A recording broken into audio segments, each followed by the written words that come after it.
Olá, eu sou a Tabs e bem-vindo ao canal Você Entendeu Direito? E hoje, finalmente, eu vou explicar e vocês vão entender como acontece a sucessão, como que distribui a herança entre os herdeiros, quem que é herdeiro. E aí vai acabar vinculando aquele assunto também que gera muita dúvida, que é o regime de bens, são os 4 tipos que a gente tem na lei, quando que um cônjuge herda, quando não. E nada melhor do que usar aquilo que a gente mais gosta, que é o lazer, para exemplificar. E por isso que eu escolhi nada mais, nada menos do que a árvore genealógica do Game of Thrones.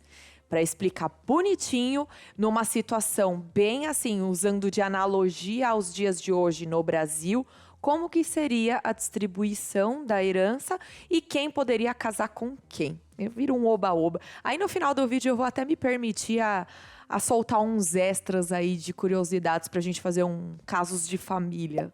Vamos abrasileirar o Game of Thrones. Mas antes, se inscreva no canal e acompanhe, tem muita coisa boa pra vocês por aqui. Eu separei alguns temas que eu preciso esclarecer e alinhar com vocês o conhecimento antes de entrar no exemplo, porque se assistindo o Game of Thrones já dá um nó na cabeça de entender quem é filho de quem, só não virou o Star Wars, daqui a pouco um deles ia ser filho do Darth Vader também, enfim. Dá um nó na cabeça. Para vocês conseguirem entender muito bem quando a gente passar por exemplo, eu separei 3 blocos de conceito, blocos rapidinhos, de conceitos para alinhar ali o conhecimento. O primeiro deles é vocês entenderem quem são os herdeiros, porque tem tipos de herdeiros. O primeiro que eu coloquei é o necessário, que é o mais comum, que são os filhos, né? É um descendente de linha reta, é alguém que está abaixo de você. E o cônjuge.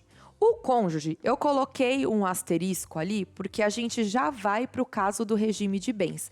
Tem regime de bens que o cônjuge não entra na herança, como tem outros que todo mundo acha que não entra e entra sim. Então, calma que a gente já vai explicar do cônjuge. Ah, Tabata, mas não tem herdeiro, não tem herdeiro necessário, não tem herdeiro legítimo.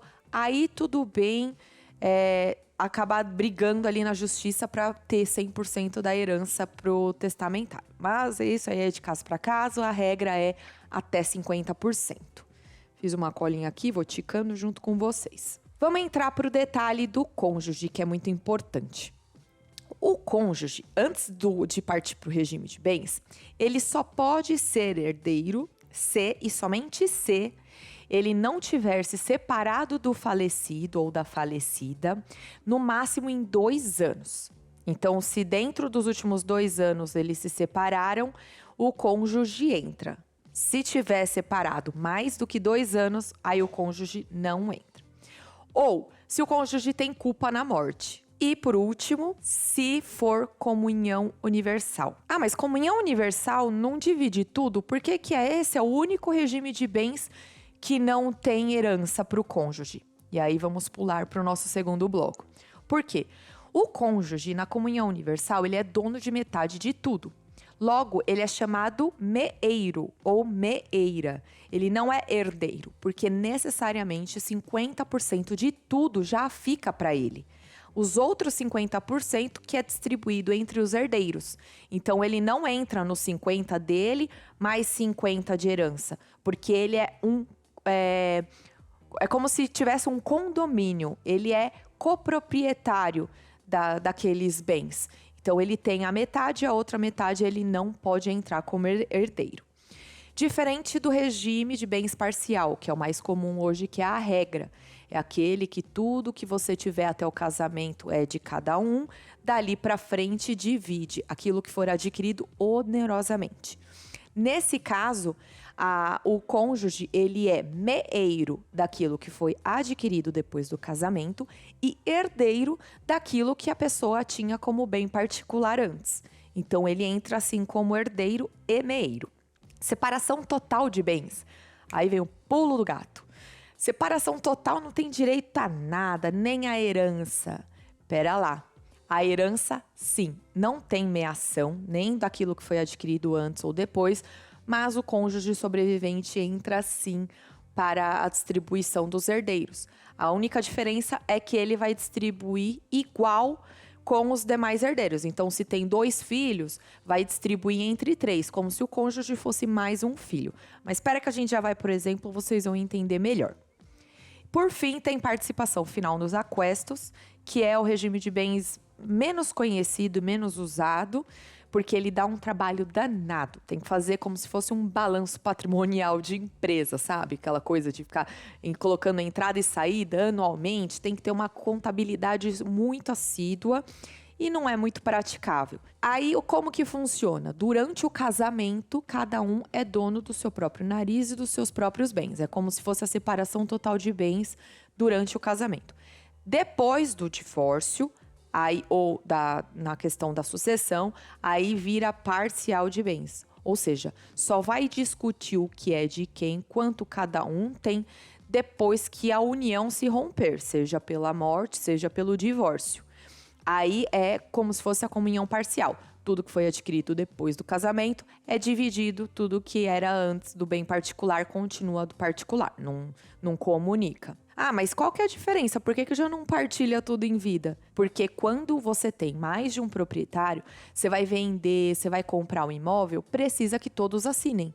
No caso da participação final dos aquestos, como eu falei que em vida, a vida é separada, os bens são separados, um não precisa da aceitação, da concordância do outro. Cada um manda ali nos seus bens. Essa é a diferença, só isso.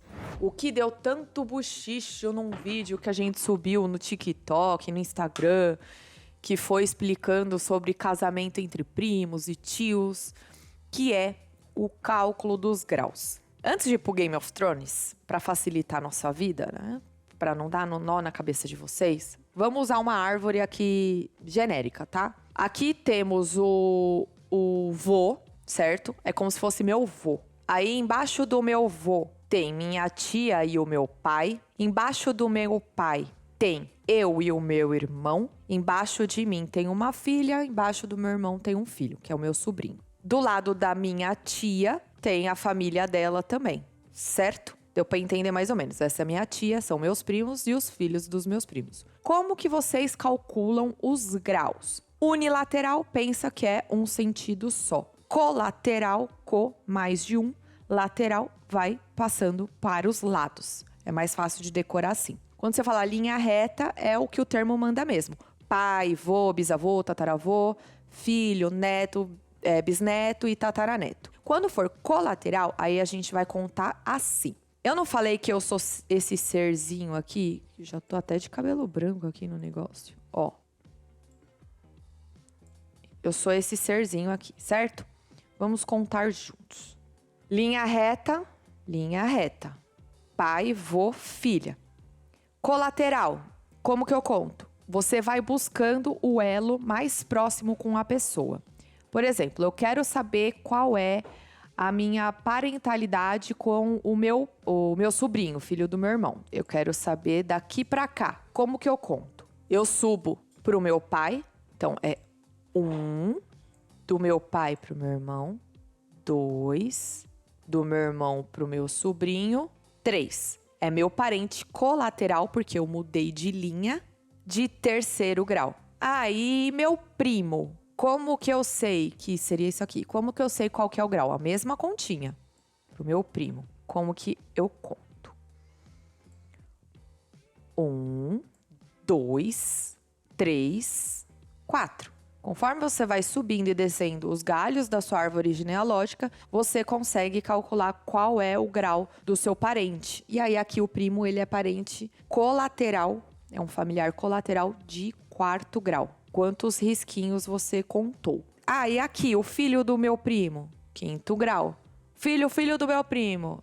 Aí você vai. Aí vira aquela lambança de grau. Então, as pessoas têm a impressão de, meu primo de 1º grau, de 2º grau, porque vai pulando pro lado. Não é. Os graus, na lei, se contam de forma diferente do que é conhecido vulgarmente. que é subindo e descendo conforme vão se juntando os elos. Tenho certeza que agora você entendeu esse santo parente de grau aqui. Por que isso é importante, Tabata? Por que eu preciso saber o que é colateral de primeiro e segundo grau? Porque na nossa lei tem algumas possibilidades que é obrigatório que o regime de bens seja da separação total de bens. Que é o caso aqui, ó. Vamos ver no nosso Código Civil 1641. É obrigatório quando? Das pessoas que o contraírem com inobservância das causas suspensivas da celebração do casamento. E aí esse daqui tem também, um pouquinho mais pra frente, tem o artigo que fala quais são as causas suspensivas. Que é, por exemplo, quando a pessoa se separou recentemente e ainda está partilhando os bens. Tem algumas causas ali. Para pessoas maior de 70 anos, isso daqui veio porque na nossa história sempre lá atrás era muito comum o golpe do baú. E a gente vai falar disso no Game of Thrones também. E de todos os que dependerem para casar de suprimento judicial. Menor de idade, por exemplo. Menor de idade assim, entre 16 e 18. Esse é o caso da separação obrigatória. E quem não pode contrair o matrimônio? Vamos lá, casamento. Joga um Ctrl F ou um buscar que vocês vão direto para onde vocês querem. No artigo do casamento. Não podem casar. 1521 do Código Civil. Os ascendentes com os descendentes, seja o parentesco natural ou civil. Civil é a adoção, por exemplo. O parentesco natural é consanguíneo. Os afins em linha reta, então vô e neto. O adotante com quem foi cônjuge do adotado e o adotado com quem foi o adotante. Os irmãos unilaterais ou bilaterais e demais colaterais até o terceiro grau, inclusive, ou seja, até o tio. Lembra que o primo é quarto grau? Então, o primo pode casar sim. Aí aqui unilateral, bilateral, se é por parte só de mãe ou de mãe e de pai. O adotado com o filho do adotante, as pessoas casadas, porque bigamia não pode, e o cônjuge sobrevivente com o condenado por homicídio ou tentativa de homicídio contra o seu consorte, que foi aquilo que eu falei da exceção do cônjuge. Essas são as opções. Hipóteses. E tem vários outros artigos que a nossa lei cita, parentesco de tantos graus. Por isso que é importante vocês entenderem. Visto isso, agora vamos respirar fundo e abrir a gigantesca árvore genealógica e confusa do Game of Thrones. Mas antes eu quero fazer 2 adendos. Um deles, eu vou dar uma contextualizada para quem não assistiu Game of Thrones. E para quem assistiu e não terminou, esse vídeo contém spoilers. Salva ele aí para você assistir depois. Segundo adendo, é claro que lá era um regime de monarquia, na época não tinha os códigos que a gente tem hoje, nem era no Brasil que acontecia. Então, assim, a gente vai pegar a árvore genealógica como um exemplo gostoso de vocês entenderem, mas é para vocês aplicarem como se fosse uma família nos dias de hoje, 2022, no Brasil, com as leis que a gente tem hoje. Quando eu falar trono, é para entender como herança, porque nada mais é do que isso. Antigamente, você herdava o poder de governar, né? No caso da monarquia. Hoje em dia, quando eu falo isso, é porque você herda a herança. E aí é distribuída entre os herdeiros. Então, as regrinhas eram naturalmente diferentes. Então, por favor, vamos abrir a cabeça. Vamos fazer de conta que a Cersei tá fazendo essas coisas erradas no dia de hoje, tá? Aqui no Brasil. A Cersei, ela é um nome brasileiro aí, sei lá. Enquanto eu abro aqui. A Cecília. O Game of Thrones foi o primeiro que eu precisei usar árvore para entender. O Dark também, seriado confuso. Para começar, agora que vocês já entenderam o que é os parentes de graus, vamos começar com a família Stark, que é a família principal ali da primeira temporada. A gente tem o Ned Stark e a Catelyn, e eles têm os filhos que estão aqui para baixo. Onde tem o risquinho, você conta como filho. O risquinho pro lado é porque é casado com. Se for para baixo, muda de geração. Aqui, vamos pegar de exemplo, sei lá, o que o Bran é do Jon Snow. Independente de que momento do seriado foi revelado o quê, tá? Vamos seguir as linhas que eu ensinei para vocês. Bran uniu pros pais, Dos pais eu posso vir pros tios? Não, porque eles não têm nenhuma ligação. 1, 2, até então tá linha reta. Aí vai pro lado colateral. 3, 4. Então, o Bran poderia casar com o Jon Snow, por exemplo. Aí tem gente que fala assim, tá bom, ele poderia casar, mas e essa questão de herança? Gente, isso vai variar muito de realidade para realidade. Mas o Jon Snow só herdaria coisas do Bran se todo o resto já não existisse, tivesse todo mundo morto. Ele fosse o parente mais próximo vivo. Aí conta colateral de quarto, quinto, sexto grau. Vai, lógico que na ordem. E a ordem da herança é quem? Primeiro, os cônjuges e os filhos. Depois, aí temos uma ordem bonitinha. Eu vou até mostrar para vocês. Então tá aqui o artigo que prevê qual é a ordem ali da sucessão. É na seguinte ordem necessariamente, ou seja, você só vai pular para a próxima linha se o de trás não tiver ninguém, ou já tiver morrido e não tiver descendentes. Então vai dos pais, né, para os descendentes, em concorrência com o cônjuge sobrevivente, salvo se ele é casado pela comunhão universal, porque vocês já aprenderam que ele é meeiro, ou na separação obrigatória de bens. Ou se no regime da comunhão parcial o autor não houver deixado bens particulares. Até agora, sem nenhum segredo. Depois, não tenho descendentes. Vai para os ascendentes em concorrência com o cônjuge. Então, faz amizade com o sogro e com a sogra, porque você vai dividir a herança de igual para igual. Depois, não tem ascendentes vivos, sou separado. Para quem que vai? Cônjuges sobreviventes apenas. Aliás, sou separado não tenho ascendentes, aí vai só para o cônjuge. Não tem o cônjuge, aí vai para os colaterais. E aí vai seguindo a aproximação. Primeiro, segundo, terceiro grau e assim vai. Aqui, portanto, a herança do Bran só atingiria o Snow se todo mundo aqui tivesse morrido. Porque o Bran não tem filhos, seria do Ned e da Catelyn. Eles morreram, seria da avó. Morreu também? Vê quem que é o tio mais próximo que tá vivo. Morreu também, porque lá na época... Ou seriado sanguinário. Morreu também? Aí vai pro primo mais próximo. Mas aí eu tenho mais de um primo vivo do mesmo tio. Divide entre eles. O que importa é a ordem aí e o grau. Visto isso, acho que o Stark foi bom pra começar. Aqueceu, né? Agora, aproveitando o gancho do Jon Snow, vamos para os Targaryen. O que nós temos no Targaryen? Spoiler, alerta de spoiler. Jon Snow, no fim, acaba tendo um romance com a Daenerys. Só que aí a gente descobre que o Jon Snow, na verdade, é sobrinho da Daenerys. Então, na prática, se fosse hoje, com as nossas leis e no Brasil, ele não poderia casar com a Daenerys. Por quê? Vamos contar. Rapidinho aqui. 1, 2, 3. A nossa lei não deixa casar com um parente colateral de terceiro grau. Só com o filho do Jon Snow, que a Daenerys poderia casar. Isso daqui é muito comum, primos casarem aqui no Brasil. E sempre vem essa dúvida dos graus. Significa que eles não poderiam ter romance? Até poderiam. Porém, não poderiam oficializar esse romance. E numa eventual... distribuição dos bens, uma vez não oficializado, Jon Snow não é o cônjuge. Ele não sendo cônjuge, entra na mesma regrinha que eu falei primeiro.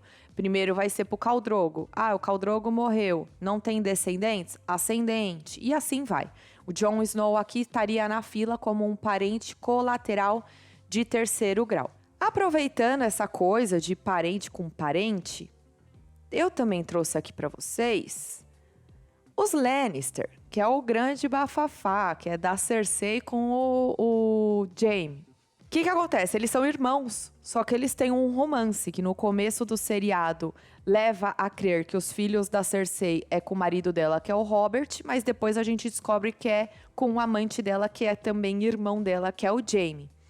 A mesma coisa que o Jon Snow e a Daenerys. Eles não poderiam casar, poderiam ter romance? Até poderia, seria incestuoso. Tiveram os filhos? Ok. Só que os filhos, eles vão herdar da Cersei e do Robert como filhos, porque eles até então, vamos trazer para os dias de hoje, a gente entende que eles foram registrados no nome do Robert e só depois descobriu que, na verdade, eram filhos do Jaime, e o Robert já morreu. Então, aí, se o Robert já morreu, a herança do Robert ficou para Cersei. A Cersei morreu, vai para os filhos, porque eles eram casados à época da morte. Aí aqui, então o Jaime, ele é cônjuge, ele entra na distribuição. Não, o Jaime vai entrar na fila como irmão, como parente colateral, não é nem de linha reta.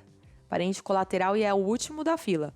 Primeiro vai ver os filhos, os netos, os pais, os avós e assim vai. E também usando de gancho, Robert, temos aqui a árvore Baratheon, que aqui é o que a gente achou no começo do seriado, que eram filhos do Robert. Como que funcionaria aqui a briga se fosse nesse formato, se os filhos fossem do Robert, tá? Na história, o irmão dele, que é o Stannis, ele tá brigando pelo trono, porque ele fala que não é dos filhos do Robert, deveria ser dele, porque ele tá numa linha sucessória superior. Mas o que acontece? Independente da linha ser superior, ele de fato ser tio dos herdeiros, o Robert, ele foi provavelmente naquela época tinha essa coisa de primogênito, por isso que ele herdou o trono. Aqui é como se na herança distribuísse entre os filhos e não ficasse só com o Robert. Aqui na época era uma monarquia, por isso que ficou só com ele. Por que o Baratheon, o Stannis, brigaria pela herança do Robert? Robert morreu.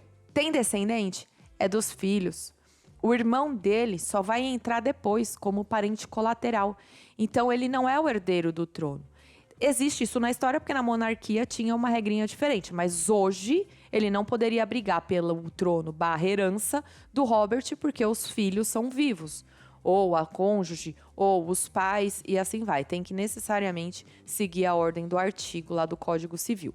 E aí, isso também vai puxar outro gancho. Tô cheia dos ganchos hoje. Para as perguntinhas extras, vamos apimentar? Fala aqui embaixo. Lança aqui uma dúvida. Começa a colocar uma parente de uma família com outra.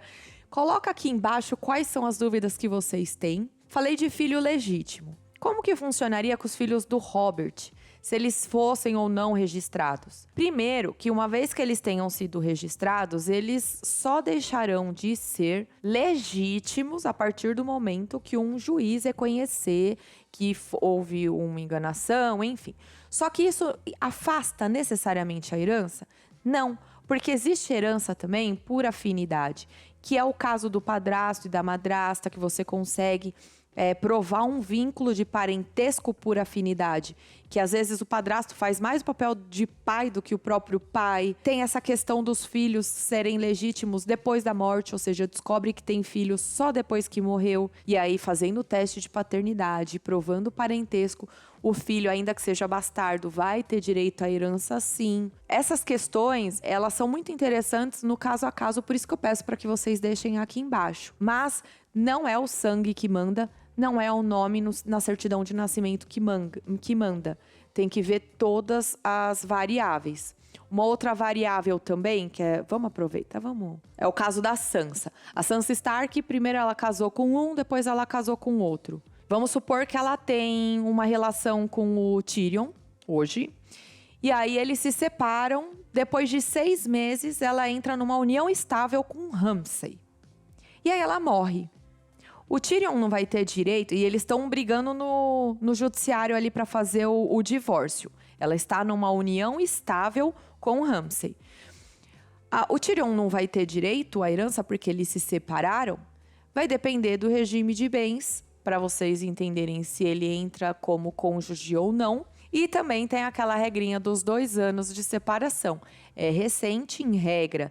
Ele entra porque ela não pode contrair uma união afetiva ou uma união estável, ou um casamento com outra pessoa estando naquelas regrinhas de suspensão do casamento que eu falei.